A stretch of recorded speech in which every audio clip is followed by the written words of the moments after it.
खड़े हैं मेजर योगेश गुप्ता के घर, जिनकी 23 साल पहले शहादत हो गई थी और उन्होंने 5 आतंकवादियों को मौत के घाट उतारते हुए अपनी शहादत दी थी। उनके छोटे भाई जो हैं विकास गुप्ता, वो हमारे साथ हैं। हम जानेंगे कि ये सब कुछ कैसे हुआ। विकास जी, ये कैसे हुआ और क्या मामला था सारा? जी, मेरा नाम विकास गुप्ता, मैं शहीद मेजर योगेश गुप्ता का छोटा भाई हूँ।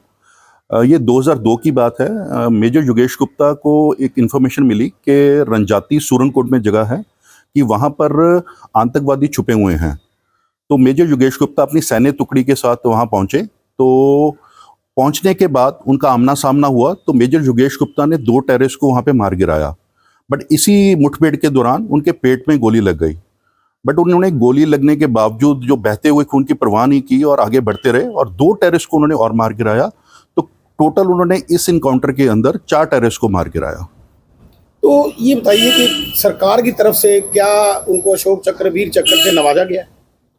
यस, अगर मैं बात करूं तो कैजुअलिटी रिपोर्ट जो होती है, जो आर्मी हेडक्वार्टर से आती है, जिसको कमांडिंग ऑफिसर होते हैं जो उस टाइम के, वो वेरीफाई करके साइन करते हैं और जो 21 जगह जाती है उस कैजुअलिटी रिपोर्ट में ये मेंशन किया हुआ है कि मेजर योगेश गुप्ता ने इतनी बहादुरी से 4 टेररिस्ट को मारा।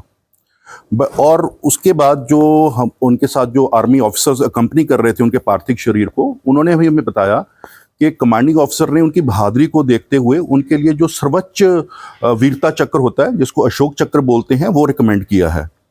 बट दुख की बात यह है कि इतने साल बीत जाने के बाद, 23 साल बीत जाने के बाद, अभी तक उनको अशोक चक्र तो बहुत बड़ी बात है, किसी भी चक्र से उनको नवाजा नहीं गया। क्या डिमांड है?